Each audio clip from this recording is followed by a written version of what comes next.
तो the law of readiness, पहला सवाल है, बिल्कुल लड्डू सवाल है, एकदम ट्रायल बॉल के जैसा। The law of readiness in learning is a concept primarily associated with, अधिगम में तत्परता का नियम मुख्य रूप से किस अवधारणा, किस कॉन्सेप्ट से जुड़ा हुआ है? बताइएगा। आइवन पावलोव बात करते हैं इसकी, या फिर बीएफ स्किनर बात करते हैं, बुरहस फ्रेडरिक स्किनर, ईएल थॉर्नडाइक यानी एडवर्ड ली थॉर्नडाइक बात करते हैं, या वोल्फगैंग कोहलर बात करते हैं? देखिए ऐसे फैक्चुअल क्वेश्चंस खूब पूछे जाते हैं, आप कोई भी पेपर उठा करके देख लीजिए, रेयर ही ऐसा होगा कि जब यूपी टेट में थॉर्नडाइक से सवाल ना आया हो। तो थॉर्नडाइक को बहुत अच्छे से करना है हमें, ठीक है। थर्ड ऑप्शन 75% लोग कह रहे हैं, जो कि एकदम सही है, एडवर्ड ली थॉर्नडाइक। इन्होंने क्या दिए हैं? 3 प्राइमरी लॉज ऑफ लर्निंग दिए हैं, जिसमें से लॉ ऑफ रेडीनेस है जो लिखा हुआ है, यानी बच्चा अगर तैयार नहीं है सीखने के लिए तो आप उसको नहीं सिखा पाएंगे, चाहे वो उसका मेंटली तैयार होना हो, चाहे वो फिजिकली तैयार होना हो। वो कहते हैं ना कि आप घोड़े को घास तक ले जा सकते हैं, या हम कहें कि आप पानी के कुएं तक ले जा सकते हैं, प्यासे को पानी नहीं पिला सकते। दैट मीन्स अगर वो तैयार नहीं है तो बच्चों को आप क्लास में बिठा तो लेंगे, अगर वो मेंटली तैयार नहीं है तो वो नहीं सीखेगा, ठीक है ना। तो ये लॉ ऑफ रेडीनेस ये कहता है कि बच्चे का तैयार होना जरूरी है। इसलिए आप जब क्लास शुरू करते हैं तो हम थोड़ी बहुत इधर उधर की बातें करते हैं, आप लोगों से पूछा जाता है, जब कभी भी नई क्लास होती है, आपने स्कूल में देखा होगा, कॉलेज में देखा होगा, तो इंट्रोडक्शन दिया जाता है टीचर के द्वारा, बच्चों के नाम पूछे जाते हैं, है ना, या बात की जाती है, भाई अच्छा हमने लास्ट क्लास में क्या पढ़ा था, ताकि इससे क्या होता है, आप रेडी होते हैं। तो जो एक लर्नर है, बच्चा है, वो तत्पर होता है सीखने के लिए, ये जब प्रीवियस नॉलेज के क्वेश्चंस पूछ करके। तो ये सब तरीके हैं कि बच्चा तैयार हो सीखने के लिए, वो दुनिया से हटके क्लास में आ जाए। समझ लो, शरीर तो उसका आ ही चुका है, मन भी आ जाए। और तो ये लॉ ऑफ रेडीनेस कहता है कि बच्चा तत्पर होना चाहिए सीखने के लिए। इसके अलावा 2 और प्राइमरी यानी मुख्य जो प्राथमिक लॉ हैं वो 3 हैं, जिसमें से एक रेडीनेस है, दूसरा आप एक्सरसाइज, लॉ ऑफ एक्सरसाइज यानी यूज और डिसयूज, और तीसरा है लॉ ऑफ इफेक्ट। इसके अलावा सारे सेकेंडरी लॉज हैं जो 5 हम और पढ़ते हैं, है ना, कि लॉ ऑफ एनालॉजी है, मल्टीपल रिस्पॉन्स है, लास्ट क्लास में भी हमने उनको डिस्कस किया था। वोल्फगैंग कोहलर की बात आएगी तो आपको पता है इन्होंने क्या दिया है, इनसाइटफुल लर्निंग। देखिए सवाल तसल्ली से डिस्कस करेंगे, इनसाइटफुल लर्निंग, जिसको जल्दी हो वो स्पीड बढ़ा के आगे देख लेगा, है ना। सूझ का सिद्धांत कहते हैं जो इन्होंने दिया है, गेस्टॉल्ट वादी हैं ये भी, तो ये जरूरी है, इतना तो पता ही होना चाहिए। सूझ का सिद्धांत बीएफ स्किनर ने कौन सी थियरी दिया, ऑपरेंट कंडीशनिंग की, ये पता होना चाहिए, आया हुआ है। पावलोव ने क्या दिया है, क्लासिकल कंडीशनिंग, शास्त्रीय अनुबंधन। ऑपरेंट कंडीशनिंग को क्रिया प्रसूत अनुबंधन कहते हैं हिंदी में, क्रिया प्रसूत अनुबंधन। बात सही है, इतनी बात क्लियर है? कोई दिक्कत परेशानी दर्द समस्या यहां तक की बात समझने में हो तो आप बिल्कुल बेझिझक होकर के बता सकते हैं। चलिए आगे बढ़ते हैं। ये लॉज ऑफ लर्निंग है, जिसमें अगर हम बात करें तो 3 मुख्य नियम है, प्राथमिक प्राइमरी लॉज हैं थॉर्नडाइक के, जिसमें लॉ ऑफ रेडीनेस हमने बात की कि a student is ready and in the right mood to learn, he sits with full attention to study. अगर बच्चा तैयार है सीखने के लिए तो बेहतर सीखेगा। एक्सरसाइज, जिस चीज की आप प्रैक्टिस करते हैं, इसीलिए तो हम सवाल कर रहे हैं, जिस चीज की आप प्रैक्टिस करते हैं, और सिर्फ यूट्यूब पे नहीं बैठे रहना है, खुद से भी सवाल करके देखना है। ये जो पीडीएफ मिलेगी मैं व्हाट्सएप चैनल पे चलो शेयर कराती हूँ, आपको लिंक दूंगी कमेंट सेक्शन में। तो वो जब आप प्रैक्टिस करते हैं खुद से सवाल, सिर्फ यूट्यूब पे ही प्रैक्टिस करके चले गए तो पेपर में हाथ नहीं चलेगा, समझ लो। तो लॉ ऑफ एक्सरसाइज, इसमें आता है यूज और डिसयूज। जो चीज आपके इस्तेमाल में रहती है वो चीज, उस चीज की लर्निंग पक्की होती रहती है। जो इस्तेमाल में नहीं रहती, आपने कोई चीज मान लो साइकिल नहीं चलाई 10 साल से, 10 साल बाद चलाओगे तो थोड़ा टाइम लगेगा, क्योंकि वो डिसयूज में चला गया है, तो वीक हो गया है, उसका जो स्टिमुलस रिस्पॉन्स का बॉन्ड है ना, SR बॉन्ड, ये भी थॉर्नडाइक ने ही दिया है। लॉ ऑफ इफेक्ट है, जिस चीज का प्रभाव आप पे पॉजिटिव पड़ता है वो आप दोबारा करना चाहते हैं, अदरवाइज रिपीट नहीं करना चाहते। आप पहली डेट पे गए किसी के साथ, आपको अच्छा नहीं लगा तो आप दोबारा नहीं मिलेंगे उस व्यक्ति से। आपको बहुत अच्छा लगा या अच्छा लगा, अनुभव सही रहा, तो आप दोबारा मिलेंगे, है ना। ये अरेंज मैरिजेस से लेकर के सब जगह लागू होता है। प्यार मोहब्बत के उदाहरण आपको और मुझे दोनों को बहुत अच्छे से समझ में आते हैं, इसलिए मैं कोशिश करती हूँ कि उससे समझाया जाए। बाकी अगर आप बात करते हैं कि अगर किसी टीचर की क्लास, या आप ट्यूशन भी गए हैं, ट्यूशन पढ़ने भी, आपने एक डेमो क्लास ली या आप पहली क्लास में गए और आपको अच्छा लगा, तो आप दोबारा उस ट्यूशन में जाना चाहेंगे। अगर आपका अनुभव ठीक नहीं है तो आप दोबारा नहीं जाना चाहेंगे। मुझे याद है, मैं बचपन में बुलंदशहर में पास के गांव में एक स्कूल था, वहां जाती थी, और वहां उर्दू भी पढ़ाई जाती थी उस स्कूल में। तो मैं उर्दू बेसिक सीख रही थी, यूकेजी की बात है आई थिंक, है ना। तो या और मतलब छोटी क्लासेस की ही बात है। तो वो हाफिज जी आते थे वहां उर्दू सिखाने, तो वो बाकी बच्चों की पिटाई होते हुए मैंने देखा कि वो गलत करने पे थप्पड़ वप्पड़ पड़ जाता था बच्चों को, या मार पिटाई होती थी। तो अब ये चीज मैं रोज देखती थी, मेरे साथ हुई नहीं थी, बट ये लॉ ऑफ इफेक्ट था, प्रभाव का नियम था। कि मैंने फिर घर आकर के कहा कि वो हाफिज जी तो बहुत मारते हैं, मुझे इस स्कूल में पढ़ना नहीं है, और एक तरह का डर आ गया। तो ये चीज लॉ ऑफ इफेक्ट है, ये प्रभाव का सिद्धांत है। अगर पॉजिटिव इंपैक्ट है किसी टीचर का तो बच्चे सीखते हैं उस क्लास में। या अब इसमें ये मत चले जाना कि तभी तो बच्चा गलती नहीं करेगा डर के मारे। थॉर्नडाइक ही हैं जो कहते हैं spare the rod and spoil the child, कि अगर डंडा हटा दोगे तो बच्चा बिगड़ जाएगा। बाद में उनके थॉट प्रोसेस चेंज हो गए थे। तो पनिशमेंट एंड रिवॉर्ड की बात भी एजुकेशन में थॉर्नडाइक ही करते हैं, जिन्होंने ये तीनों नियम दिए हैं, जो फादर ऑफ एजुकेशनल साइकोलॉजी भी कहला रहे हैं, यानी शिक्षा शैक्षिक मनोविज्ञान का जनक कहते हैं उनको। ट्रायल एंड एरर थियरी है इनकी, त्रुटि एवं प्रयास का सिद्धांत। ट्रांसफर ऑफ लर्निंग की भी यही बात करते हैं। समझ रहे हो बात को? तो फिर मेरा स्कूल बदल दिया गया था। खैर, तो ये कहानी है। और मतलब इसलिए नहीं कि मेरी कोई पिटाई पड़ी, बट थोड़ा सा प्यार मोहब्बत ज़्यादा था मेरे मामा जी का मेरे प्रति, जिनके पास मैं रहती थी। तो मैंने कहा पापा जो है आप मेरा स्कूल बदलाओ। तो उन्होंने कहा ठीक है बेटा। तो तो ऐसी सी कहानी है। चलो खैर आगे बढ़ते हैं, क्वेश्चन नंबर 2 पे चलेंगे। ये लॉ ऑफ इफेक्ट के 1000 उदाहरण आप अपने हिसाब से सोच सकते हैं, इसलिए मैं आपको रियल लाइफ से एग्जांपल देने की कोशिश करती हूँ कि ऐसा नहीं कि रटा रटाया जो आ गया पेपर में बस उतना ही सॉल्व कर पाए।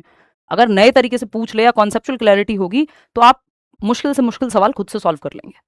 ठीक है, क्वेश्चन नंबर 2 देखिएगा, ये क्या कहता है। द फॉर्मूला, देखिए आईक्यू पे भी सवाल आ जाता है, या तो आईक्यू निकालने को दे देगा या कोई कॉन्सेप्चुअल सवाल पूछ लेगा। तो इसलिए, जबकि इस सिलेबस में मुझे एज सच शायद है भी बुद्धि, कहीं छोटा छोटा लिखा होगा तो एक बार चेक करना होगा, बट हम करते ही हैं, इंटेलिजेंस करना ही होता है, पेपर में आता है सवाल। ठीक है, यूपी टेट के साथ ये दिक्कत है थोड़ी कि कई बार, या यूपी के पेपर के साथ भी, कि टीचिंग की मैं बात कर रही हूँ स्पेशली, कि कई बार जो चीज़ें सिलेबस में नहीं है वो भी आ जाती है, और कई बार जो सिलेबस में है उससे भी नहीं आता। तो थोड़ा बहुत इधर उधर की तैयारी भी साथ साथ करके रखनी है, एक्स्ट्रा भी। देखिएगा द फॉर्मूला फॉर, लेकिन मेजॉरिटी क्वेश्चन सिलेबस से ही आते हैं, तो ऐसा नहीं कि सिलेबस से भटकना नहीं है। The formula for calculating intelligence quotient, IQ का जो फॉर्मूला है, वॉज फर्स्ट डेवलप्ड बाय, पहली बार या किसके द्वारा विकसित किया गया। बुद्धि लब्धि का सूत्र सबसे पहले किसके द्वारा विकसित किया गया। 4 लोगों के नाम हैं, विलियम स्टर्न, एल्फ्रेड बिने, लुई टर्मन या फिर डेविड वेचलर। तीनों ही जुड़े हुए हैं, चारों ही जुड़े हुए हैं इंटेलिजेंस के कॉन्सेप्ट से। अब आप बताएंगे 57% लोग सेकंड ऑप्शन दे रहे हैं, जो कि गलत है। देख रहे हो, ये बेसिक सवाल है, बेसिक, बिल्कुल बेसिक लड्डू सवाल है। इससे आसान सवाल धरती पे नहीं बना है। I mean, इतना भी आसान नहीं, थोड़ा सा कंफ्यूजन इसमें हो जाती है। आसान सवाल है बट इसमें कंफ्यूजन हो जाती है कई बार, क्योंकि ठीक से टीचर्स भी कई बार नहीं बता पाते, और कई बार हम जो है रट लेते हैं, हम as in learners. Second option 54% लोग कह रहे हैं, जो कि गलत है। पूछा क्या है, बुद्धि लब्धि की गणना। बुद्धि लब्धि नहीं दिया है एल्फ्रेड बिने ने, फर्स्ट इंटेलिजेंस टेस्ट दिया है। 2 चीजों में अंतर है। इंटेलिजेंस का टेस्ट यानी बुद्धि का पहला परीक्षण देने वाले व्यक्ति एल्फ्रेड बिने हैं, जो फ्रांस से थे। इंटेलिजेंस टेस्ट और बुद्धि लब्धि यानी आईक्यू का कॉन्सेप्ट, तो जब फर्स्ट इंटेलिजेंस टेस्ट आया 1905 में, तब आईक्यू का कॉन्सेप्ट एग्जिस्ट नहीं करता था। कुछ सवाल पूछ करके इंटेलिजेंस का टेस्ट लिया जाता था, जिसमें आईक्यू का कोई फॉर्मूला होता नहीं था। 1908 में ये टेस्ट रिवाइज हुआ एल्फ्रेड बिने और उनके सहयोगी थियोडोर साइमन के द्वारा। तब तक भी आपका ये आईक्यू का फॉर्मूला नहीं आया था। 1912 में एक व्यक्ति हैं विलियम स्टर्न नाम के, उन्होंने इस कॉन्सेप्ट को इंट्रोड्यूस किया, इस फॉर्मूले की बात की। बात सही है? तो कौन व्यक्ति यहां पे सही हुआ? एल्फ्रेड बिने नहीं है सही, विलियम स्टर्न सही है। ठीक है, इतनी बात हमको क्लियर है, या कोई दिक्कत परेशानी इस बात को समझने में हो रही है तो बताओ। क्लियर है इतनी बात? कोई दिक्कत नहीं है समझने में? अब थोड़ा 2-4 चीजें और जान लो कि कैसे गलती आपसे हुई है, जो आगे ना हो। देखिए, लुई टर्मन फॉर्मूला इन्होंने रिवाइज किया है 1916 में, 1916 में। अब आप इसमें 3 साल आपको याद रखने हैं सिर्फ। डेविड वेचलर इंटेलिजेंस के टेस्ट पे बात करते हैं, उससे लेना देना इस बात का कोई है नहीं। एल्फ्रेड बिने वो व्यक्ति हैं जिन्होंने 1905 में पहला बुद्धि का परीक्षण दिया है, फ्रांस की गवर्नमेंट के कहने पे। इनके सहयोगी हैं थियोडोर साइमन। पहला इंटेलिजेंस का टेस्ट एल्फ्रेड बिने 1905। मेंटल एज जिसका इस्तेमाल एल्फ्रेड बिने करते हैं, एल्फ्रेड बिने ने दिया है, लास्ट क्लास में भी आपको बताया था, 1908 में दिया। 1912 में विलियम स्टर्न ये कॉन्सेप्ट ऑफ आईक्यू लेकर के आते हैं 1912 में। 1916 में ये एल्फ्रेड बिने टेस्ट जो था, इसको पूरा रिवाइज किया जाता है स्टैनफोर्ड यूनिवर्सिटी के अंदर, जिसको स्टैनफोर्ड बिने टेस्ट कहा गया लुई टर्मन के द्वारा। और तब इस फॉर्मूला को अडॉप्ट किया गया, और ये पॉपुलर हुआ इनकी वजह से, लुई टर्मन की वजह से। तो इस पे 2-3 तरह के सवाल आते हैं। अगर आपसे पूछे कि कॉन्सेप्ट ऑफ आईक्यू किसने दिया, तो बात आएगी विलियम स्टर्न की, है ना, मैं लिख देती हूँ। जैसे इसमें 2-3 साल महत्वपूर्ण हैं। अगर आप 1908 की बात करेंगे तो मेंटल एज का कॉन्सेप्ट है, 3 साल महत्वपूर्ण है, 1908 का साल, 1912 का साल 1912 और 1916 का साल। ये 3 महत्वपूर्ण साल हैं यहाँ पे। ये 3 इयर्स हैं जो याद रखने हैं आपको जब बात इंटेलिजेंस और आईक्यू की चल रही है। आज के बाद होपफुली इसमें कंफ्यूजन आपको नहीं रहेगी। तो ये है आपका 1908 का साल जिसमें मेंटल एज का कॉन्सेप्ट आया, मानसिक आयु जिसको हम कहते हैं। क्या कहते हैं? मानसिक आयु। मेंटल एज बच्चे की कुछ सवालों से पता लगाई जाएगी। और ये किसने दिया? एल्फ्रेड बिने नाम के व्यक्ति हैं और इनके सहयोगी हैं। ये वही एल्फ्रेड बिने हैं जिन्होंने 1905 में पहला इंटेलिजेंस का टेस्ट दिया है ना, प्लस साइमन इनके सहयोगी। ठीक, तो ये एल्फ्रेड बिने ने क्या कॉन्सेप्ट दिया है? पहला बुद्धि का परीक्षण और मेंटल एज का कॉन्सेप्ट, मानसिक आयु का। 1912 में जब हम बात कर रहे हैं तो 1912 में आता है आपका ये आईक्यू का concept, concept of IQ, concept of IQ. और ये फॉर्मूला भी इसको बस रिवाइज किया और पॉपुलराइज किया 1916 में। किसने? लुई टर्मन ने। लुईस टर्मन भी कह सकते हैं हिंदी में, लुई टर्मन, स्टैनफोर्ड के प्रोफेसर थे टर्मन। ठीक है, 1916 में। फॉर्मूला ऑफ आईक्यू जनरली इनसे ही जोड़ा जाता है, कॉन्सेप्ट ऑफ आईक्यू स्टर्न से जोड़ा जाता है। ठीक है, क्योंकि इन्होंने फॉर्मूला को पॉपुलराइज किया, फेमस किया एक तरह से। ठीक है, कॉन्सेप्ट ऑफ आईक्यू आएगा तो आपको विलियम स्टर्न नाम लिखना है, यहां पे लिख भी देती हूं मैं, स्टर्न। ठीक है, तो 3 लोग हो गए यहाँ पे। मेंटल एज एल्फ्रेड बिने, concept of IQ stern, William stern इनको कहेंगे। 1916 में फिर आपका formula of IQ Louis Terman. Formula की बात की इन्होंने ही है, किसने? स्टर्न ने, लेकिन इसको रिवाइज करके इसमें 100 लगाया, या ये कहें कि इसको पॉपुलराइज किया, अडेप्ट किया स्टैनफोर्ड यूनिवर्सिटी में, वो किया है लुई टर्मन ने 1916 में। याद रखेंगे इतनी बात? होपफुली याद रखेंगे। चलिए, पहले व्यक्ति जिन्होंने इंटेलिजेंस पे काम किया तो फिर वो सर फ्रांसिस गाल्टन हैं, जिनको फादर ऑफ यूजेनिक्स कहते हैं। पूछा हुआ सवाल है यूपीटेट में, पिछली क्लास में बताया था यूपीटेट वाली। कम ही क्लासेस लूंगी यूपीटेट के लिए, ये कह लो ले पाऊंगी, बट सारी काम की क्लासेस होंगी। जितनी ले ली मैंने 3 से 4 क्लास भी, उतनी आपने अच्छे से रिवाइज कर ली, पूरा स्कोर कर लोगे। खुद से भी प्रैक्टिस करनी है और फिर इन्हीं सवालों की भी कर लोगे ना प्रैक्टिस, तो भी बात बन जाएगी, है ना। पेपर क्लियर करने के लिए ऐसा नहीं आप यूट्यूब पे ही बैठे रहें 24 घंटे।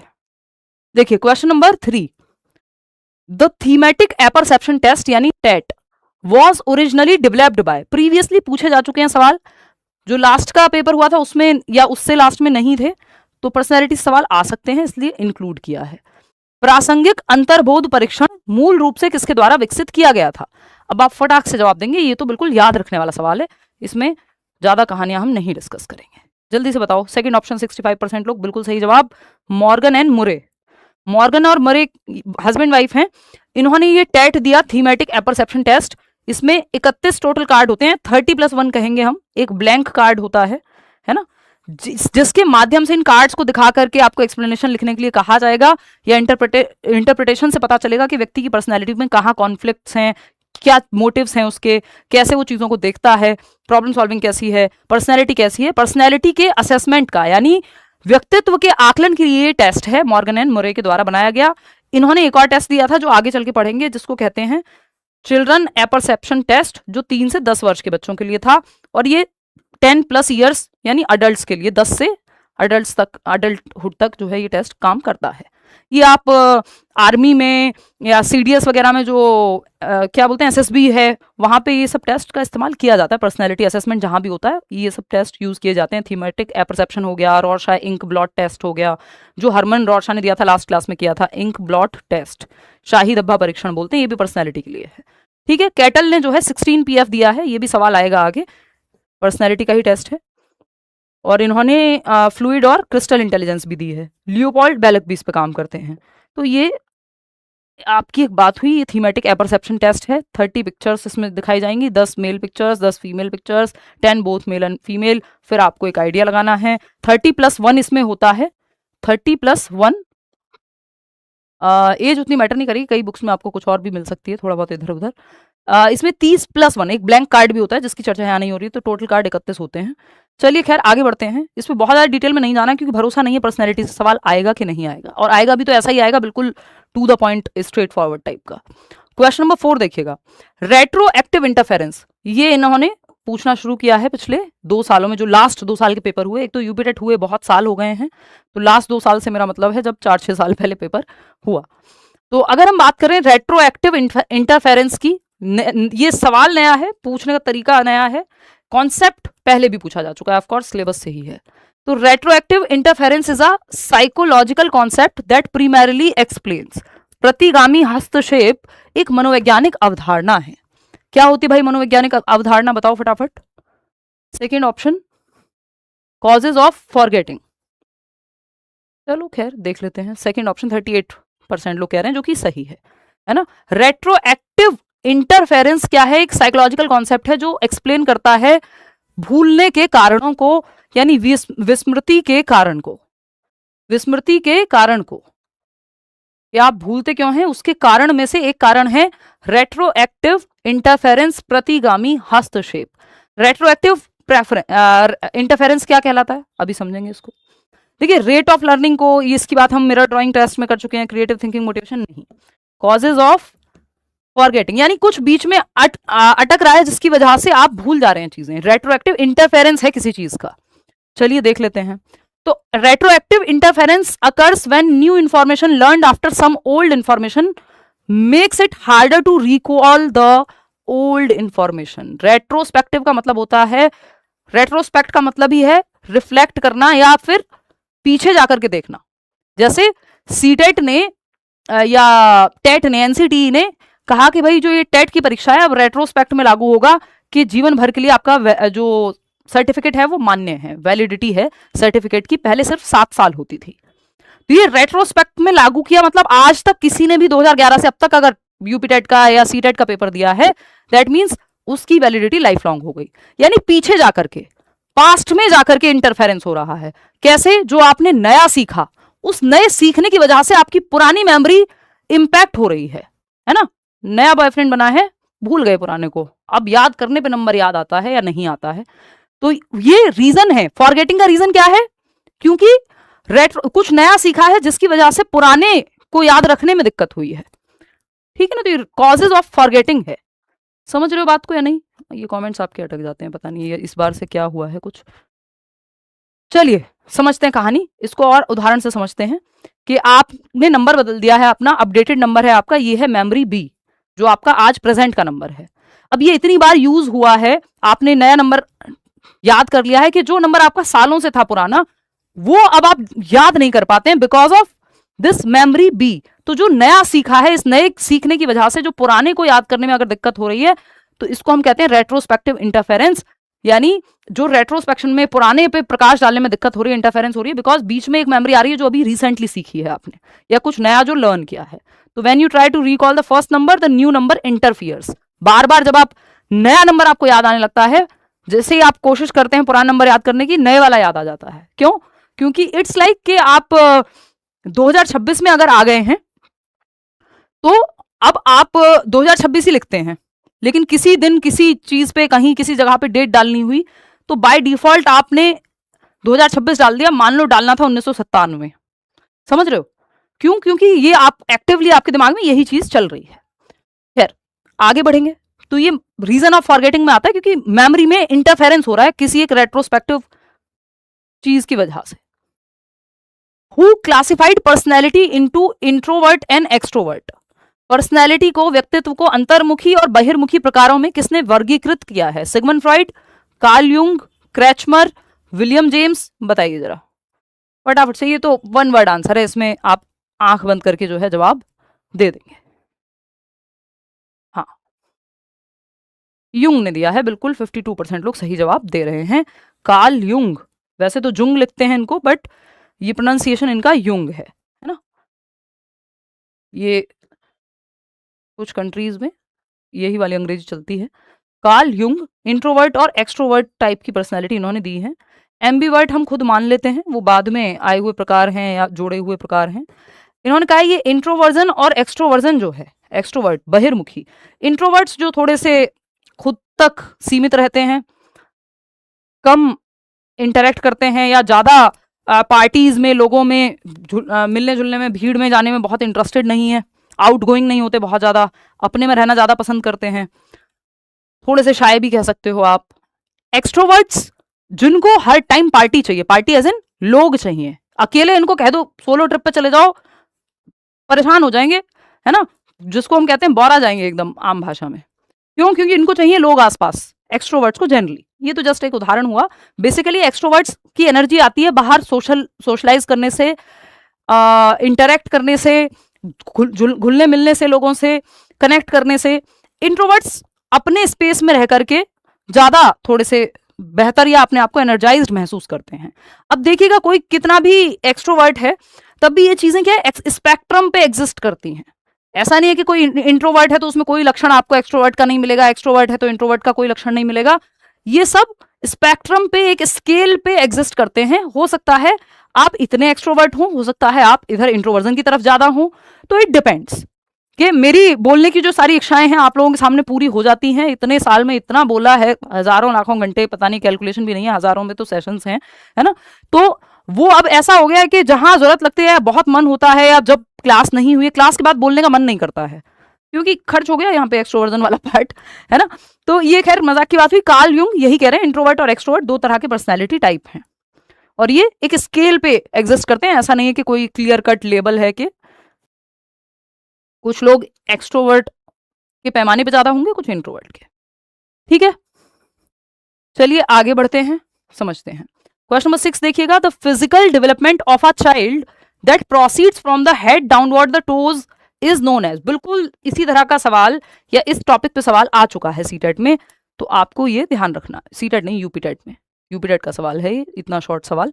ठीक है, the physical development of a child, बच्चे का जो शारीरिक विकास है वो सिर से नीचे पैरों की उंगलियों तक बढ़ता है। यानी बच्चा पहले अपना सर संभालना सीखता है, फिर गर्दन, फिर ये टॉर्सो, देन वो अपना धड़ संभालना सीखता है, यानी टांगों पे कंट्रोल आता है। फिर वो, इसका मतलब क्या है, बच्चा जब छोटा बच्चा होगा 1-1.5 महीने का भी, 2 महीने का भी, 3 महीने के आसपास जाकर के वो थोड़ा गर्दन संभाल पाता है खुद से। तो आप छोटे बच्चे को गोदी में लेते हैं, किसी नवजात शिशु को या 1 महीने के बच्चे को, तो आप गर्दन पे थोड़ा सा सहारा देते हैं कि कहीं वो संभाल नहीं पाएगा खुद को, इधर उधर ना हो जाए, गड़बड़ ना हो जाए, है ना, झटका ना आ जाए। क्यों? क्योंकि अभी हेड पे कंट्रोल नहीं आया है। फिर हेड पे कंट्रोल आ जाएगा, यानी अपने सर को संभालने लगेगा, फिर बैठने लगेगा, फिर खड़े होने लगेगा, फिर चलने लगेगा। तो हेड पे कंट्रोल, फिर आप देख रहे हैं ये आपका गर्दन पे, बैठने पे, ये बीच वाले पार्ट पे कंट्रोल, देन लेग्स पे कंट्रोल, फिर फिंगर्स पे। तो सर से पैर के अंगूठे तक विकास जाता है, यानी डाउनवर्ड्स कह लीजिए, लॉन्गिट्यूडिनल, लंबवत भी कह सकते हो आप इसको। क्या है? लॉन्गिट्यूडिनल, लॉन्गिट्यूडिनल लंबवत है विकास, वर्टिकल भी कह सकते हो, है ना, हेड टू टो। प्रॉक्सिमोडिस्टल नहीं है, सेफेलोकॉर्डल है। सेफेल का मतलब ही यहाँ पे खोपड़ी से है, यानी ब्रेन से है, तो ध्यान रखिएगा सेफेल मतलब हेड टू टो। इसमें सेफेलोकॉर्डल में और प्रॉक्सिमोडिस्टल में बहुत लोग कंफ्यूज होते हैं, तो कंफ्यूज नहीं होना। सेफेल का मतलब है खोपड़ी या सर। तो सिरोध पदोन्मुखी हिंदी में तो लिखा भी होता है शीर्षगामी, यानी शीर्ष से नीचे की ओर। समीपस्थ दूरस्थ है, नियर टू फार, है ना, उस पर अभी आएंगे, एक सवाल उस पर भी करेंगे। ठीक है, इंटीग्रेशन ऑफ प्रिंसिपल या इंटीग्रेशन प्रिंसिपल कहता है कि जब आप बैडमिंटन खेल रहे हैं तो विकास के सारे प्रकार एक साथ मिलकर एक सिंगल यूनिट के रूप में काम कर रहे हैं। कि जब आप बैडमिंटन खेल रहे हैं तो आपकी आंखें, आपका हाथ, यानी शारीरिक विकास, सामाजिक विकास, क्योंकि आप 4 लोगों में हैं तो ऐसा नहीं है हार गए तो गालियां निकालना शुरू कर देंगे, है ना। तो ये क्या है, शारीरिक विकास, इमोशंस को भी मैनेज करना, हो सकता है सामने वाला आपको भड़काना चाह रहा हो, तो और आपको ये सारे प्रकार एक साथ काम कर रहे हैं, तो इसको इंटीग्रेशन कहते हैं। ठीक है जी, फिर आता है आपका इंटीग्रेशन प्रिंसिपल कहते हैं। इंटर रिलेशन है, ये चारों आपस में जुड़े हुए हैं, फिजिकल, कॉग्निटिव, सोशल, इमोशनल, ये जो 4 मुख्य प्रकार हैं विकास के, ये आपस में संबंधित हैं। ये चारों जब एक सिंगल यूनिट के रूप में काम करें तो इंटीग्रेशन है। तो आपको चारों बातें समझ में आ गई एक क्वेश्चन से। चलिए खैर आगे बढ़ते हैं। इसको ऐसे देख सकते हो सेफेलोकॉर्डल डेवलपमेंट को, यानी सिरोध पदोन्मुखी या शीर्षगामी, लॉन्गिट्यूडनल। देखिए ये स्ट्रेट लाइन में नहीं है, ध्यान रखिएगा, ये लीनियर नहीं है डेवलपमेंट, दिस इज लॉन्गिट्यूडनल। अंतर है दो चीजों में, क्योंकि डेवलपमेंट लीनियर मतलब सिंगल रेखा में, सीधी रेखा में नहीं होता, ये स्पाइरल होता है। आगे पीछे, एक अवस्था में एक चीज आगे बढ़ती है फिर पीछे आती है, जैसे एक अवस्था में दांत निकलते हैं फिर दूध के दांत गिरते हैं, दूसरी अवस्था में तीसरी में आएंगे, तो ये आगे पीछे चलती है विकास की जो प्रक्रिया है। तो हेड पे पहले कंट्रोल आएगा बच्चे के, फिर नेक एंड शोल्डर्स पे, आर्म्स एंड हैंड्स, ट्रंक जो बीच वाला पार्ट है, फिर लेग्स, फीट एंड टोज, ये आप समझ चुके हैं। सेफेलोकॉर्डल। आते हैं क्वेश्चन नंबर 7, देखिएगा क्या कहता है भाई सवाल। क्लासिकल कंडीशनिंग थियरी, ये फेवरेट है यूपीटेट की, बहुत पूछता है। Classical conditioning theory was propounded bye experiments on a dog. जो शास्त्रीय अनुबंधन का सिद्धांत है वो कुत्ते पर प्रयोग द्वारा प्रतिपादित किया गया, बट किसके द्वारा प्रतिपादित किया गया, ये सवाल पूछा है। आसान सा सवाल है, आप आंख बंद करके बता सकते हो। 97% लोग सही जवाब दे रहे हैं। आइवन पैवलव या इवान पैवलव, 1905 में इन्हें डाइजेशन पे नोबेल पुरस्कार भी मिला था, क्योंकि इन्होंने ये काम किया है ना। डॉग का एक्सपेरिमेंट जो था ये बाय डिफॉल्ट फिर बाद में साइकोलॉजी में यूज होने लगा, नहीं तो ये डाइजेशन पे काम कर रहे थे, फिजियोलॉजिस्ट थे, डॉक्टर थे। ठीक, तो आइवन पैवलव ने ये डॉग पे एक्सपेरिमेंट करके क्लासिकल कंडीशनिंग थियरी बनाई, जो जिसको और क्या कहते हैं, एस टाइप ऑफ कंडीशनिंग कहते हैं। यानी दो स्टिमुलस को जोड़ करके कंडीशनिंग मतलब आदत डलवाना, है ना। जैसे इन्होंने एक स्टिमुलस तो था नेचुरल स्टिमुलस, जिसको फूड कहते हैं, कि फूड देख के आपके मन से एक नेचुरल रिस्पॉन्स आएगा, गोलगप्पे की खुशबू आ जाए, समोसे की खुशबू आ जाए, मोटू पतलू में जैसे उसको आती थी, मोटू को या पतलू को या दोनों को, के समोसे की खुशबू आती थी, खिंचे चले जाते थे। तो समोसे की खुशबू उनके लिए नेचुरल स्टिमुलस है, फूड जो है व्यक्ति के लिए। दूसरा स्टिमुलस क्या जोड़ दिया यहाँ पे, दूसरा स्टिमुलस फूड था डॉग के लिए, और दूसरा स्टिमुलस था बेल, घंटी का बजना, कि घंटी बजती तो खाना आता। तो स्कूल में 3 घंटी बजती है, 4 घंटी बजती है, आपको समझ आ जाता है, या एक पर्टिकुलर तरह से घंटी बजती है तो आपको समझ आ जाता है भाई छुट्टी हो गई, भागो, है ना। तो वो स्टिमुलस कनेक्टेड है छुट्टी से, दूसरे स्टिमुलस से।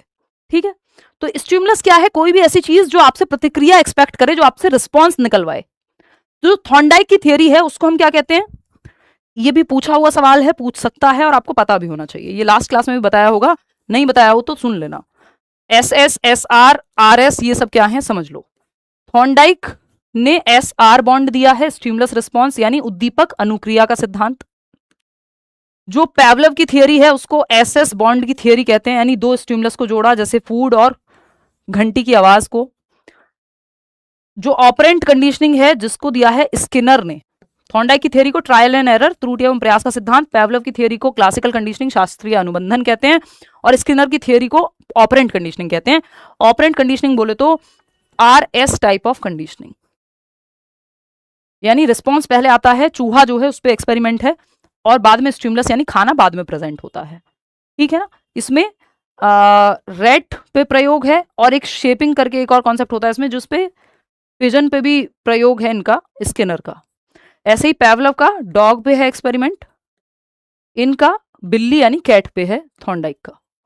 ठीक है, इतना आप ध्यान रख लेंगे, कोई दिक्कत परेशानी दर्द समस्या इस बात को समझने में मेरे ख्याल में नहीं हो रहा होगा। एल्बर्ट बेंड्यूरा की जब हम बात कर रहे हैं, तो एल्बर्ट बेंड्यूरा ने ऑब्जर्वेशनल लर्निंग दी है, यानी अवलोकनात्मक अधिगम, इनसे भी एक आध बार सवाल पूछा हुआ है। और SLT सोशल लर्निंग थियरी भी कहते हैं, बोबो डॉल एक्सपेरिमेंट है, अच्छे से इसको बाद में समझेंगे। यानी बच्चा अगर आक्रामक व्यवहार देखेगा तो वो आक्रामकता सीख जाएगा, प्यार का व्यवहार देखेगा तो प्यार सीख जाएगा। ये ऑब्जर्व करके सीखता है बच्चा, वाइकेरियसली यानी इनडायरेक्टली भी सीख जाएगा। कि एक बच्चा है गली में जो फर्स्ट आता है, तो अब उसको उसके पापा ने बाइक या साइकिल दिलाई है या स्कूटी दिलाई है, जो भी आर्थिक स्थिति है उनकी, जो भी उन्हें अलाउ करता है, बट रिवॉर्ड मिला है बच्चे को। तो अब दूसरे बच्चे को वाइकेरियस रीइंफोर्समेंट मिल गया कि अगर मैं भी फर्स्ट आऊंगा, मेरे पिताजी ने भी कहा है, वो मुझे कुछ दिलवाएंगे या तारीफ मिलेगी, कुछ नहीं तो वो वाइकेरियस लर्निंग, यानी हम इनडायरेक्टली भी सीख लेते हैं दूसरों को देख के, ये ऑब्जर्वेशनल लर्निंग का पार्ट है। JB वॉटसन आपके ये भी कंडीशनिंग की बात करते हैं, बिहेवियरिज्म का जनक कहा जाता है इनको। इन्होंने एक व्हाइट फर एनिमल पे प्रयोग किया इस तरह से कि इन्होंने एक डर बिठा दिया 11 महीने के बच्चे एल्बर्ट के अंदर, कि वो सॉफ्ट चीजों से डरने लग गया, क्योंकि वो जितनी भी बार सॉफ्ट चीजों को टच करता पीछे से एक आवाज आती है ना। क्लार्क हल का ड्राइव रिडक्शन थियरी है, ये भी हम एक सवाल इस पे करेंगे आज, कैसे वर्क करती है बाद में बताएंगे, लेकिन ये नाम आपको पता होना चाहिए कि किसकी थियरी कौन सी है, अगर पूछ ले तो। क्लासिकल कंडीशनिंग का अगर आप देखेंगे, इसमें 2-3 चीजें हैं, जैसे UCS है, जिसको हम अनकंडीशनड स्टिमुलस या नेचुरल स्टिमुलस कहेंगे, जो फूड है, जिसकी वजह से स्लाइवा आता है डॉग के अंदर।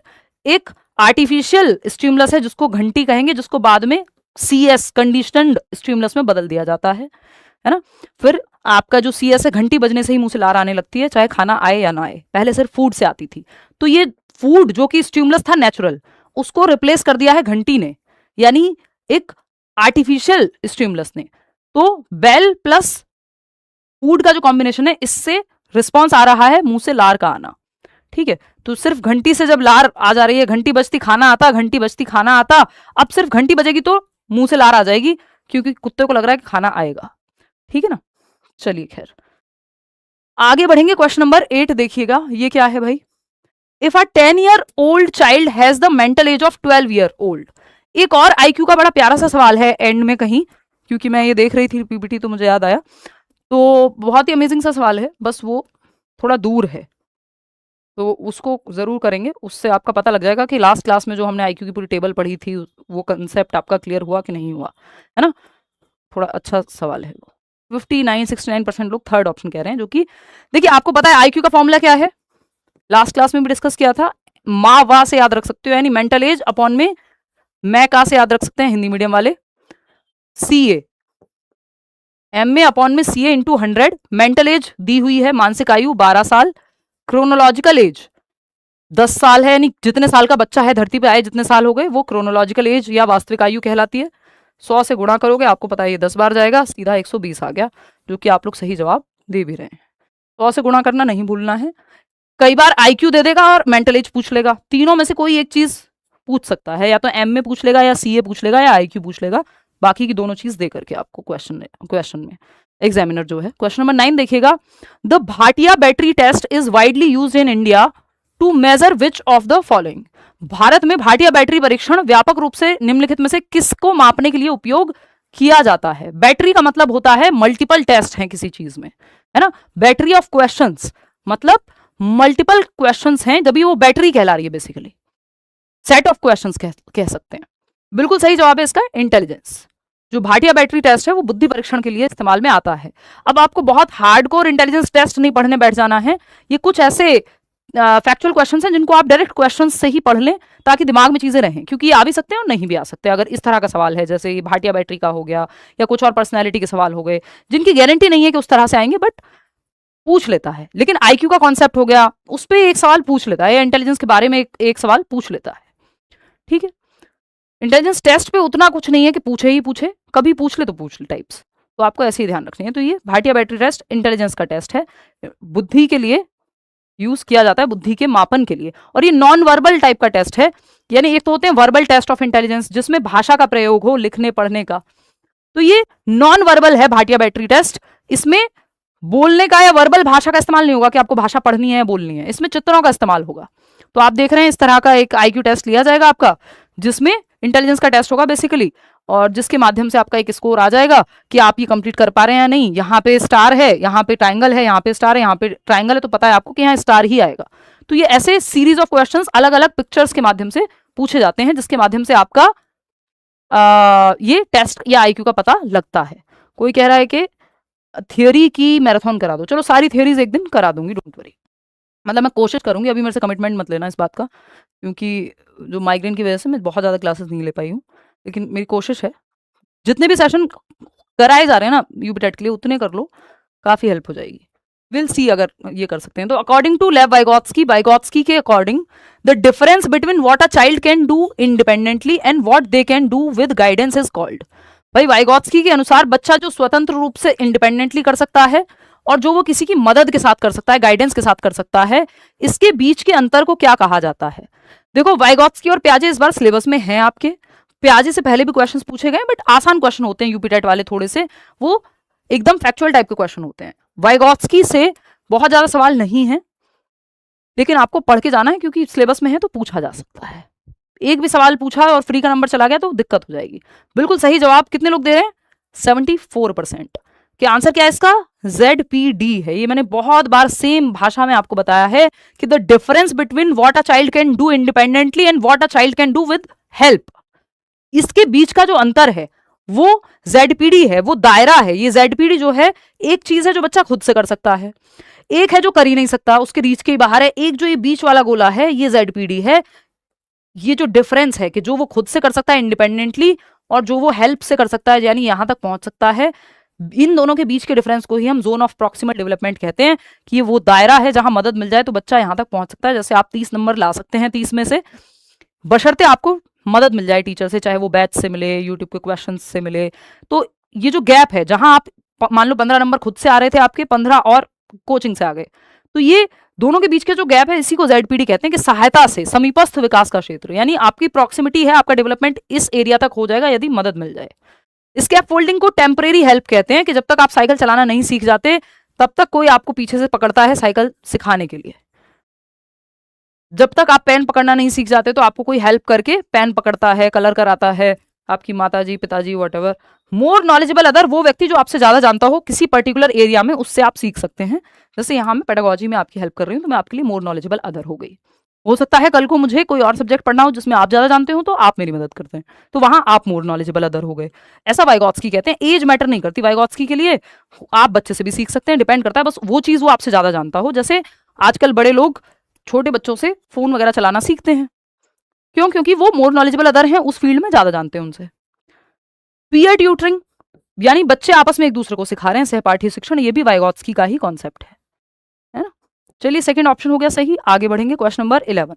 ये आप देख सकते हैं, जोन ऑफ प्रॉक्सिमल डेवलपमेंट एक चीज है जो बच्चा खुद से कर सकता है, जहां हेल्प की जरूरत नहीं, कि 15 नंबर आपके खुद से आ जाते हैं CDP में, कुछ कॉन्सेप्ट क्लियर हैं। एक है जहां आपको हेल्प मिल जाए, यानी स्कैप फोल्डिंग, यानी ये सीढ़ी, जो कोचिंग हो सकती है, कोई आपको हेल्प कर दे, आपका दोस्त वो हो सकता है, तो आप यहां तक पहुंच जाएंगे अगर आपको मदद दे दी जाए।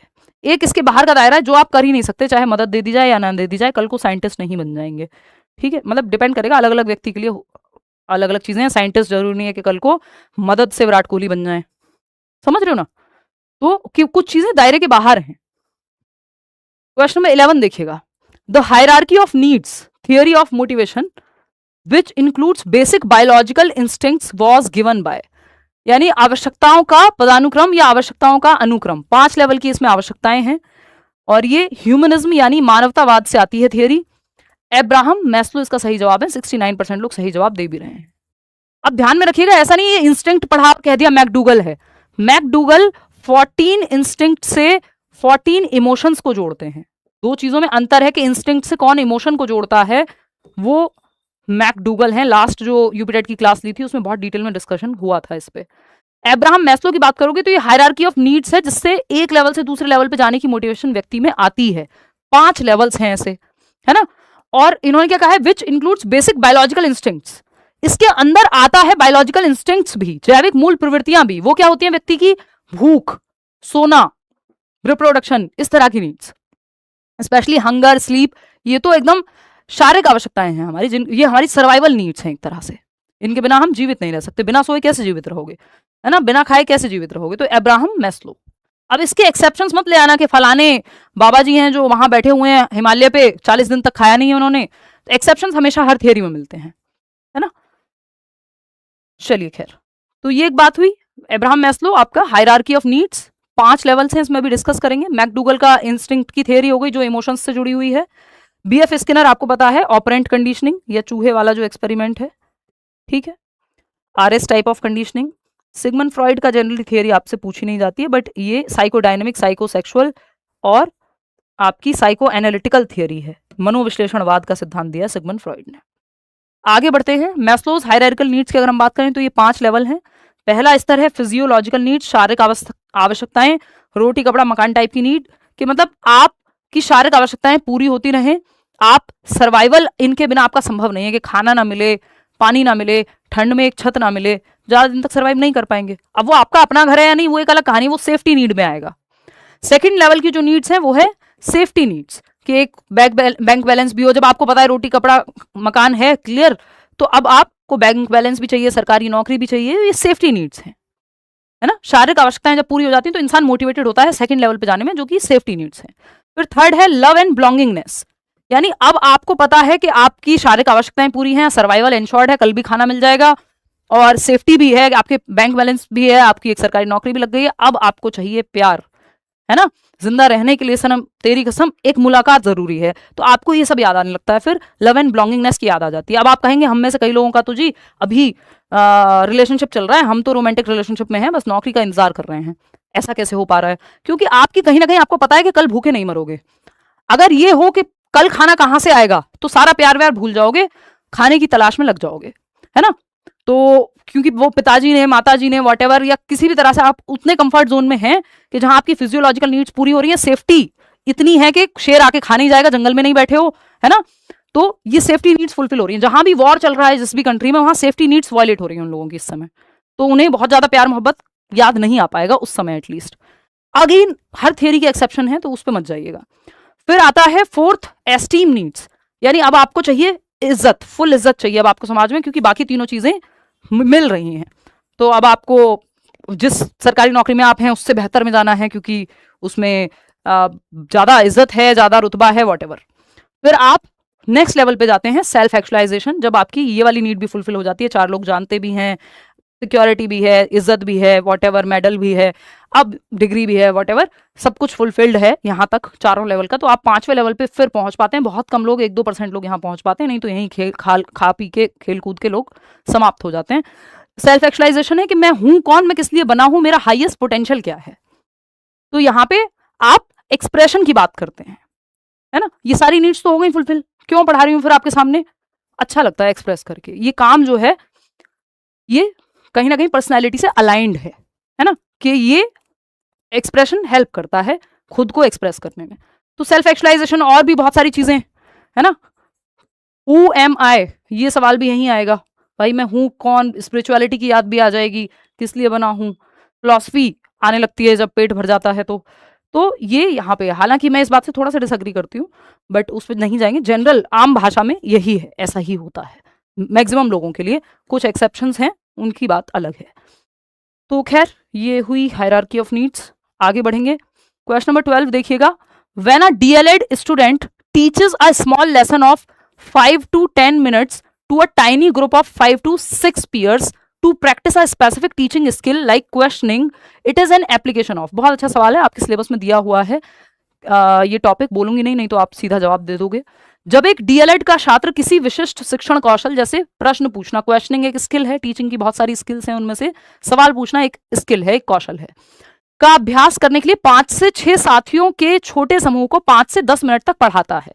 कि क्वेश्चनिंग की स्किल उसको प्रैक्टिस करनी है, कि सवाल कैसे पूछते हैं, एक सवाल से दूसरा सवाल कैसे पूछा जाए, ये प्रैक्टिस करनी है एक डीएलएड के स्टूडेंट को। तो वो 5 से 10 मिनट 5 से 10 अपने दोस्तों को पढ़ाता है, एक तरह से डेमो दे रहा है, जैसे आप केंद्रीय विद्यालय में देते हैं फॉर एग्जाम्पल। ये उदाहरण किसका है, ये उदाहरण है माइक्रो टीचिंग का। क्या है ये, सूक्ष्म शिक्षण का उदाहरण है, जो टीचिंग ट्रेनिंग में आप जनरली जिसका प्रयोग करते हैं। इसको और क्या कहते हैं, इसको स्केल्ड डाउन टीचिंग कहते हैं।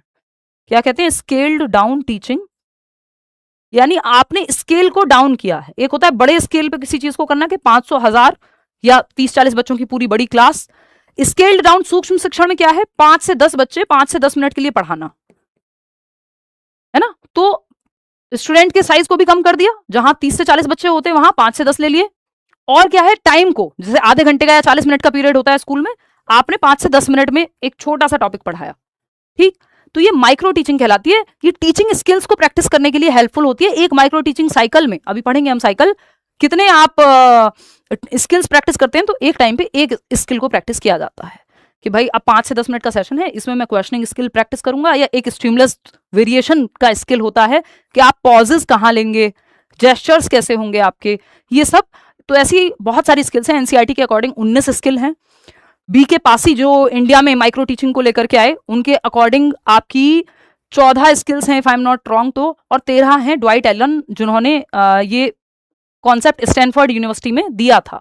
तो ये जो माइक्रो टीचिंग का कॉन्सेप्ट है, ये दिया गया है ड्वाइट एलन के द्वारा, DW एलन बोलते हैं, DW एलन, जो बी के पासी एक व्यक्ति हैं जो इंडिया में माइक्रो टीचिंग को लेकर के आए, ठीक है। एनसीईआरटी के अकॉर्डिंग 19 स्किल्स हैं टोटल टीचिंग की, जिसमें स्टिमुलस वेरिएशन, क्वेश्चनिंग का स्किल, प्रोबिंग क्वेश्चन, क्वेश्चन से दूसरा क्वेश्चन कैसे पूछते हैं, लेसन को इंट्रोड्यूस कैसे करते हैं, ये सारी स्किल्स हैं। जिन्होंने रेगुलर टीचिंग ट्रेनिंग की होगी उनको ये आइडिया होगा। बहुत ज्यादा उनको याद रखने की जरूरत नहीं है, बट आपको पता होना चाहिए। टीम टीचिंग है जब टीचर्स की टीम मिलकर के कोऑपरेट करके, ये भी अमेरिका से ही कॉन्सेप्ट आता है, ये वाला टीम टीचिंग का, ये भी स्टैनफोर्ड में जन्मा है, जो आपका माइक्रो टीचिंग है। टीम टीचिंग में किसी का नाम नहीं आता, बट टीम टीचिंग इज के कई टीचर्स कोऑपरेट करके, एक ही सब्जेक्ट है मान लो, तो वो अपने अपने जिस सब्जेक्ट में, जिस टॉपिक में वो ज्यादा महारथी हैं वो सब्जेक्ट वो पढ़ा ले रहे हैं मिल बांट करके, या वो टॉपिक्स पढ़ा ले रहे हैं। रेमेडियल टीचिंग क्या है? रेमेडियल टीचिंग है जब बच्चे को गैप्स आ रहे हैं, यानी डायग्नोस किया, पता किया कि कमी कहां रह गई, फिर उस गैप को फुलफिल करने के लिए जैसे एक्स्ट्रा क्लासेस आप लेते हो या री टीच करते हो, वो रेमेडियल में आ जाता है। अब माइक्रो टीचिंग की साइकिल भी पढ़ लेते हैं, सवाल पूछ लिया जाता है कई बार। ये माइक्रो टीचिंग की साइकिल है, ध्यान रखेंगे इसमें किस चीज का, ये टोटल साइकिल होती है 36 मिनट्स की, जिसमें टीचिंग होगी 5 से 10 मिनट की। 36 मिनट की टोटल साइकिल है एज पर एनसीईआरटी। प्लानिंग का टाइम इसमें इंक्लूडेड नहीं होता है, क्योंकि लेसन प्लानिंग आप घर से करके ले जाते हैं या स्कूल के अपने वहां करेंगे, जो आपका टीचर्स रूम है या वॉट, तो लेसन प्लानिंग आपकी घर से होगी या प्लानिंग क्लास में जाने से पहले करके जाएंगे आप, तो प्लानिंग का टाइम इंक्लूड नहीं होता है ना। टीचिंग जो है आपकी, वो टीचिंग है मान लो 5 से 10 मिनट की, कि आप एक टॉपिक लेकर के गए, एक स्किल को प्रैक्टिस करना है, 5 से 10 मिनट पढ़ाया, फिर फीडबैक आपका सुपरवाइजर या आपका हेड जो भी क्लास में आपको ऑब्जर्व कर रहा होगा वो देगा। ये टीचिंग ट्रेनिंग में यूज होती है, बीएड में, डीएलएड में, बीटीसी में, है ना। और फीडबैक मिलेगा आपको कि भाई आपने कैसा पढ़ाया, कहाँ इंप्रूव किया जा सकता था, तो 5 से 10 मिनट में आपको फीडबैक दे दिया जाएगा आपके सुपरवाइजर के द्वारा। देन आपका रीप्लानिंग का टाइम होगा कि आपको इस बार क्या चेंजेस करने हैं, जो पहली बार में आपके सुपरवाइजर ने आपको एडवाइस किया, फीडबैक दिया, प्रतिपुष्टि मिली, अब रीप्लान भी तो करोगे। रीप्लान यहीं पे करना है, क्योंकि घर थोड़ी जाओगे अब दोबारा से, अभी तो माइक्रो टीचिंग की साइकिल चल रही है। तो रीप्लानिंग होती है आपकी 10 मिनट की, या if I am not wrong तो 12 मिनट की। फिर रीटीचिंग होगी 5 से 10 मिनट की, है ना। रीप्लानिंग होती है 12 मिनट की, टोटल 36 मिनट की साइकिल है ना। फिर 5 से 10 मिनट आप फिर से पढ़ाएंगे रीप्लान करके, जो जो आपने अपडेट किया अपने मेथड में सुपरवाइजर से फीडबैक के बाद। अब जब रीटीच कर लिया फिर से फीडबैक मिलेगा वही 5 से 10 मिनट में, ठीक है। तो टोटल साइकिल आपकी कितनी हो गई? 5 5 10 और 12 22 और 5, तो ये एक कहानी है यहाँ पे।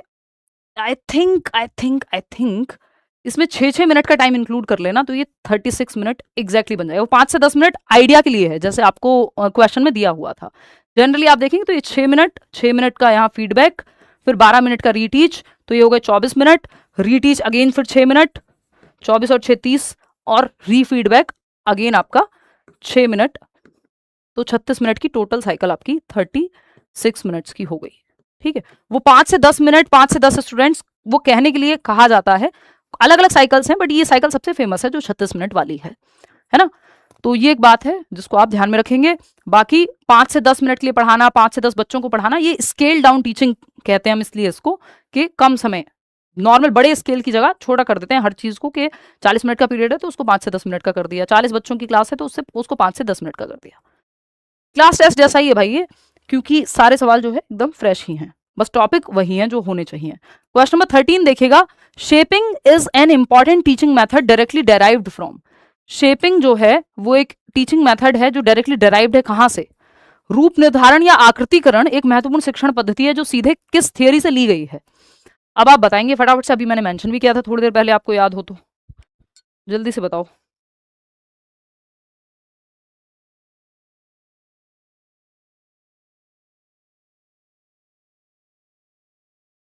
भाई अपने साथियों तक भी ये क्लास पहुंचा देना, क्योंकि मैं रेगुलर नहीं लेती हूँ यूपीटेट की क्लास, ये दूसरी क्लास है इस साल की। बैचेस में तो ऑफकोर्स हो ही गया है सिलेबस ऑलमोस्ट, तो उसमें भी अगर एक साथ आपको चाहिए सारा कुछ, भाई नहीं पढ़ पाए हो, अब 15 दिन में आपको रात दिन लगा के पढ़ना है, सारे नोट्स ही मिल जाएं एक साथ या क्लासेस मिल जाएं सब कुछ, तो वो आप ऐप पे जाकर के कर सकते हो। एडमिशन्स ओपन ही हैं अभी भी, यूपीटेट के भी, बाकी सीटेट तो चल ही रहा है। एनीवे, आप जवाब दीजिए फटाफट, ये सब मुझे याद नहीं रहता है कि बता देना बाकी लोगों को भी। ऑपरेंट कंडीशनिंग थियरी क्रिया प्रसूत अनुबंधन से लिया गया, जिन्होंने ये थियरी पढ़ी है, हमने क्लास में डिस्कस की है बैच में। तो ऑपरेंट कंडीशनिंग में क्या होता है कि शेपिंग एक टेक्निक है जिसपे कबूतर पे एक्सपेरिमेंट है इनका, स्किनर का, जो ऐसे चूहे पे एक्सपेरिमेंट है ऑपरेंट कंडीशनिंग के लिए, ऐसे शेपिंग पे एक्सपेरिमेंट है पिजन पे शेपिंग का, कि जब वो कबूतर दाने की तरफ मुड़ता है या उस बटन की तरफ मुड़ता है जहां से दाना आएगा, तो उसको एक दाना मिलता है, फिर वो राइट डायरेक्शन में जाना शुरू करता है, पैक करता है एक बटन पे, तो उसको दाना मिलेगा। तो ऐसे सही स्टेप करते जाओगे तो रीइंफोर्समेंट मिलता जाएगा, है ना। कि बच्चा सुबह उठ गया तो दूध मिल गया, है ना, पिताजी से थोड़ी तारीफ मिल गई, फिर जब इतने नंबर आए तो ऐसे ऐसे धीरे धीरे रिवॉर्ड देकर के शेप किया जाता है बिहेवियर को, कि अच्छा भाई, कि अगर मैंने एक हफ्ता डेली एक्सरसाइज की और मीठा नहीं खाया, तो एक हफ्ते बाद में एक चीट मील लूंगा या अपने आप को ट्रीट दूंगा या दूंगी। तो हेल्दी खाने के लिए आपने ट्रीट दी, तो आप अपना बिहेवियर शेप कर रहे हैं सही रिस्पॉन्सेस दे दे करके, ताकि आपको जो आपका जो बिहेवियर है उसकी शेपिंग हो जाए। फिर एक टाइम ऐसा आएगा जब आपको फर्क नहीं पड़ेगा कि रिवॉर्ड मिल रहा है नहीं, बिहेवियर शेप हो चुका होगा, है ना, कि बच्चे को सच बोलने पे अगर आप रिवॉर्ड कर रहे हैं तो फिर वो बोलेगा। क्लासिकल कंडीशनिंग, सोशल लर्निंग, ये बेंड्यूरा, और इंसाइटफुल लर्निंग आपकी उनकी है, क्या कहते हैं इस insightful learning, Kohler. Question number 14 देखिएगा, फटाफट से जवाब दीजिएगा। ये माइक मैं ठीक कर लेती हूँ इतने, जवाब दीजिए।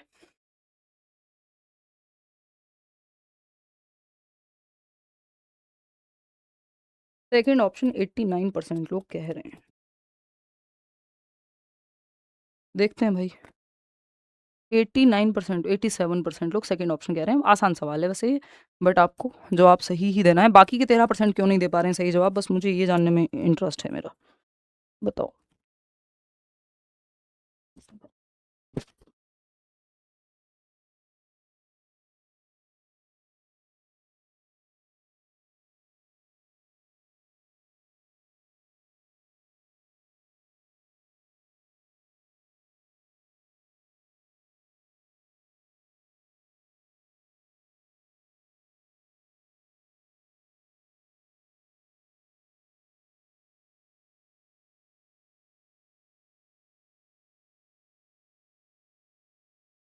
देखिएगा, सेकंड ऑप्शन 87% लोग कह रहे हैं। आएंगे अभी इंटरेस्टिंग सवाल धीरे धीरे। हमने काफ़ी टाइम लगाया यार, 1 घंटे में हम 14 ही सवाल कर पाए, बट क्वेश्चन से ज़्यादा, क्योंकि कॉन्सेप्चुअल क्लैरिटी भी यहीं पे आपको करनी है, समय ज़्यादा है नहीं, दोनों चीज़ें साथ साथ ही चलनी है, तो ये ज़रूरी है कि हम प्रॉपर डिस्कशन करते चलें, क्योंकि आप एक क्वेश्चन में आप कम से कम 4 सवालों की बातें एक्स्ट्रा जान ले रहे हैं, वो पूरी थियोरी आपकी रिवाइज हो जा रही है ऑलमोस्ट। बात सही कह रही हूँ या नहीं? एनीवे, ये माइक इस जीवन में सही होगा नहीं, हमारी टीम है वो कुछ काम करती नहीं इस पर। नेक्स्ट क्लास तक ये ठीक कर लेना है भाई।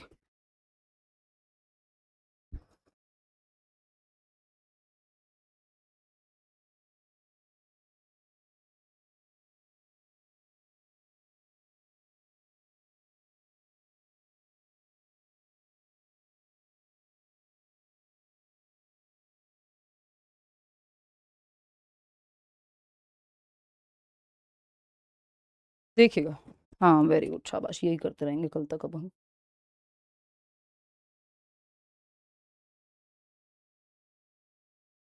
सवाल ने पूछा है हमसे, कुछ नहीं पूछा है सवाल ने, देखना एक बार।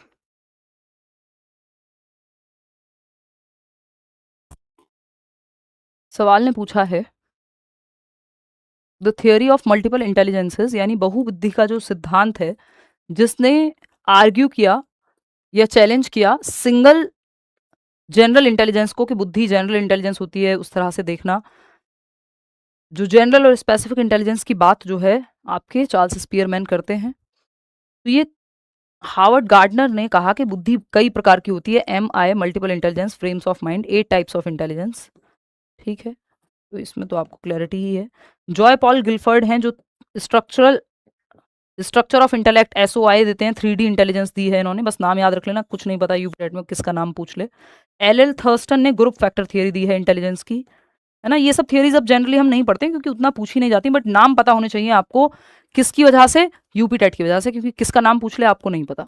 गार्डनर का मल्टीपल इंटेलिजेंस है ही, और चार्ल्स स्पीयरमैन का जनरल 2 फैक्टर थियरी है, जनरल और स्पेसिफिक इंटेलिजेंस 2 फैक्टर्स दिए हैं। सिंगल फैक्टर थियरी है, यूनी फैक्टर थियरी आपकी एल्फ्रेड बिने ने दी है, ठीक है, एक तत्व सिद्धांत जिसको कहते हैं। तो सेकंड ऑप्शन यहाँ पे सही है।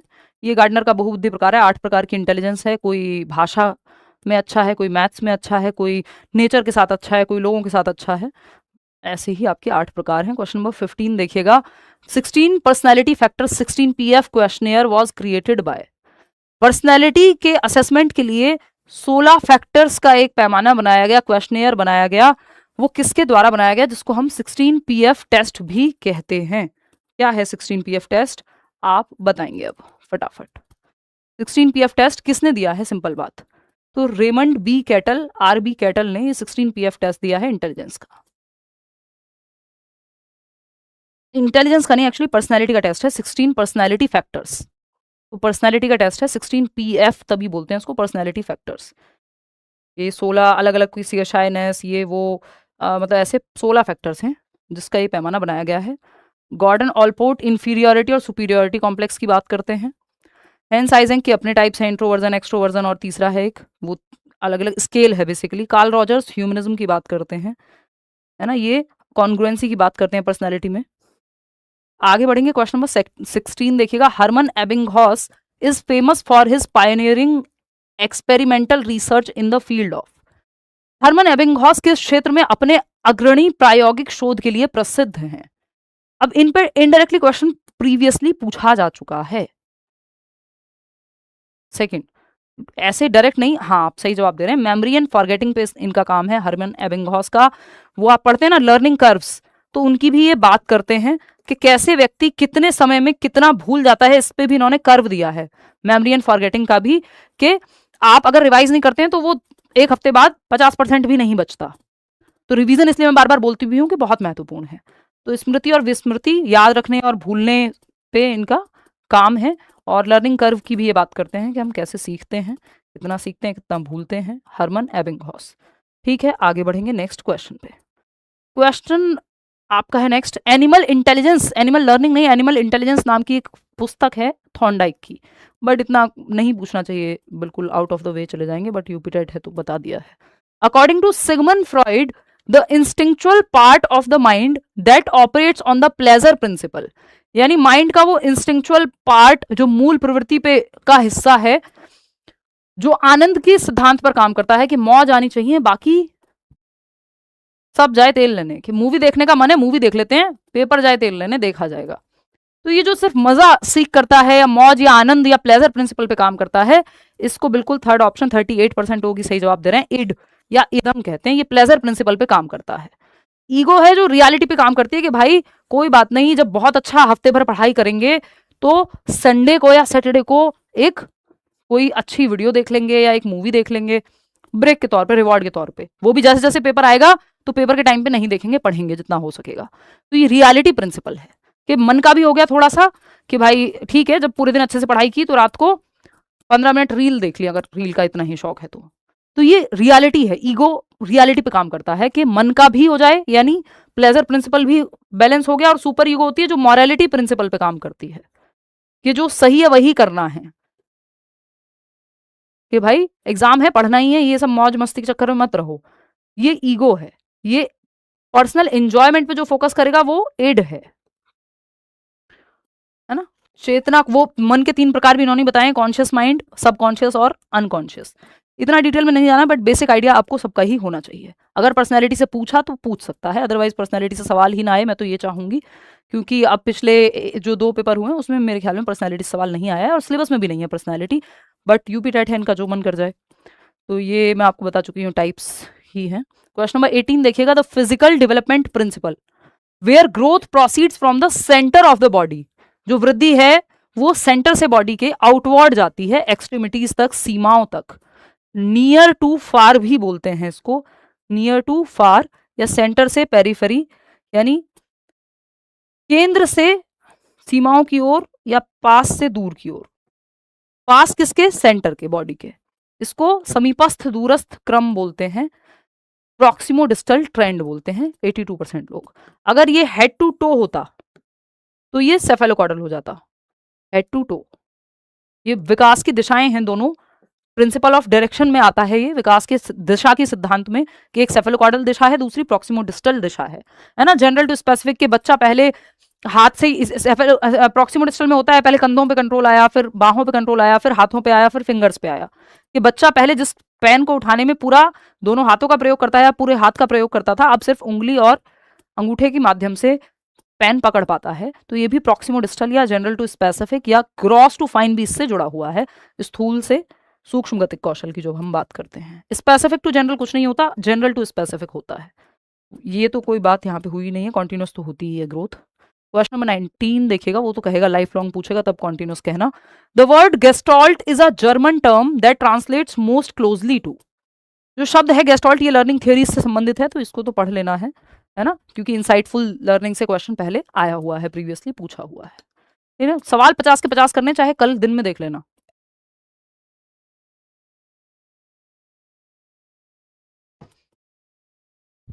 क्लियर है? देखिएगा, तो जब हम बात कर रहे हैं यहाँ किसकी, गेस्टॉल्ट वर्ड जो है कहाँ से आया है, क्या मतलब है, ये पूछा है। 58% लोग थर्ड ऑप्शन दे रहे हैं, जो कि सही है, होल और कॉन्फ़िगरेशन। एक ऑर्गेनाइज्ड होल इसका मतलब होता है गेस्टॉल्टवाद का, जर्मन वर्ड है ना, कि हम चीजों को एज अ होल देखते हैं, कनेक्टेड फॉर्म में देखते हैं। ट्रायल एंड एरर थॉर्नडाइक बात करते हैं, वो व्यवहारवाद का है। कंडीशनिंग भी व्यवहारवाद से है, अलग अलग टाइप की कंडीशनिंग है, ऑपरेंट हुआ, क्लासिकल हुआ, है ना। और बिहेवियर की जब हम बात करें तो यहाँ व्यवहार की सच कोई बात नहीं हुई है। होल और कॉन्फ़िगरेशन या एन ऑर्गेनाइज्ड होल, एक कंप्लीट होल के रूप में आप देखते हैं चीजों को, ऐसा गेस्टाल्टवाद कहता है कि आप पार्ट्स में नहीं, हम एज अ होल देखते हैं चीजों को, पार्ट्स टू होल की तरफ हम देखते हैं। कि एक ट्री को आप ऐसा नहीं कि ट्री की जड़ों को अलग देखते हैं, जब एक ट्री को देख रहे हैं उसकी पत्ती को अलग देखते हैं, तने को अलग देखते हैं, आप ऐसा कंप्लीट होल एक इसको देखते हैं, पेड़ को देखते हैं। तो एक सवाल बनता है कि वो कौन सा संप्रदाय है मनोविज्ञान का जो कहता है कि एक कार भी एक कंप्लीट कार है, और एक जो साइड मिरर्स के साथ जो कार है वो भी कंप्लीट है, जो साइड मिरर्स के बिना है वो भी कंप्लीट है। यानी पार्ट्स टू होल की बात करता है जो आपका गेस्टॉल्टवाद है, चीजों को कंप्लीटली कनेक्टेड वे में दिखाने को या सिखाने को। क्वेश्चन नंबर 20 देखिएगा, वर्टहाइमर हैं जिन्होंने गेस्टॉल्टवाद के जनक कहते हैं इनको, वर्दीमीर हिंदी में बोलते हैं, वर्दीमीर गेस्टॉल्टवाद का जनक। चलिए खैर आगे बढ़ते हैं, नेक्स्ट क्वेश्चन देखिए, emotional intelligence was a term popularised in educational psychology by. भाई संवेगात्मक बुद्धि एक टर्म है जिसको मनोविज्ञान में या शैक्षिक मनोविज्ञान में पॉपुलर किया किसने। इमोशनल इंटेलिजेंस शब्द का प्रयोग बहुत पहले हुआ था, सेल्वॉय करके आई थिंक जो है एक व्यक्ति थे, और उनका एक साथी थे जिन्होंने इमोशनल इंटेलिजेंस पे काम किया। लेकिन इसको पॉपुलराइज जो किया है वो किसने किया है, बिल्कुल सही जवाब 49% लोग, डेनियल गोलमैन। लास्ट टाइम भी हमने बात की थी, डेनियल गोलमैन, इनकी एक बुक भी है जिसका नाम ही है इमोशनल इंटेलिजेंस, बड़ी पॉपुलर सी बुक है ना। तो इमोशनल इंटेलिजेंस क्या है, वो जो अरस्तु का एक कोट है एरिस्टोटल का कि anyone can become angry, that is easy, but to be angry with the right person at the right time with the right purpose in a right way, that is not easy. मतलब नाराज होना आसान है, कोई भी नाराज हो सकता है, बट सही व्यक्ति के साथ सही समय पे सही मात्रा में सही उद्देश्य के लिए सही तरीके से नाराज होना, दैट इज इमोशनल इंटेलिजेंस। मतलब आप अपने इमोशंस के प्रति अवेयर हैं, उनको मैनेज करना जानते हैं, उनको डायरेक्शन देना जानते हैं। तो इमोशनल इंटेलिजेंस इस बात पे निर्भर करती है। और एक किताब है जो इन्होंने लिखी है जो बहुत पॉपुलर है ना, इमोशनल इंटेलिजेंस, कि ये आईक्यू से भी ज्यादा मैटर करती है, ऐसा कुछ लोग कहते हैं। डेनियल गोलमैन है ये व्यक्ति,